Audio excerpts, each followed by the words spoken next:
Au-delà du factuel et de l'opérationnel qui est relaté dans mon livre, je parle aussi de toute cette phase émotionnelle parce que c'est très important. Il faut se mettre... Mapagpalang araw sa atin lahat. Today's vlog ay nandito po tayo sa Republic. Dahil 10 taon na po itong nangyari noong naganap itong tragedya sa Bataclan. November 13, 2015. Ito ngayon ay nandito tayo, tignan nyo Parisian, si Marian, yung mga magbibisita dahil 100 person ang namatay sa Parisian. Tignan nyo, dami.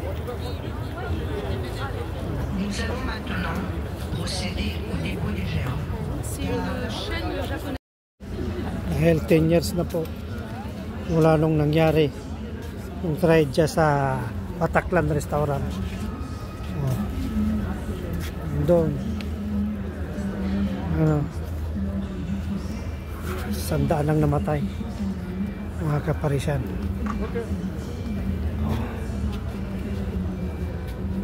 Tignan nyo, ang daming reporter.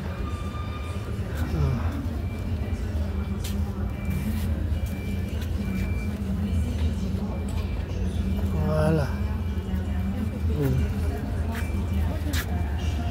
Kita nyo, Parisian. Et qui était encore sujet au stress post-traumatique qui frappe bien sûr toutes les victimes d'attaques terroristes. Donc je ne sais pas si on peut dire que ces personnes vont mieux aujourd'hui. Et sur je parlais de, vous vouliez rajouter Jean-Marie Godard? Non, oui, c'est aussi la vision qui peut générer un...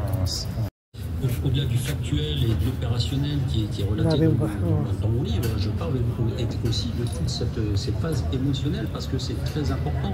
Il faut se mettre à la place de ces policiers dont certains étaient vraiment très très jeunes.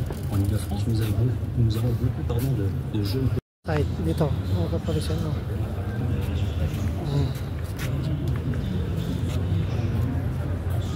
Bulaklak, kandila at saka bulaklak.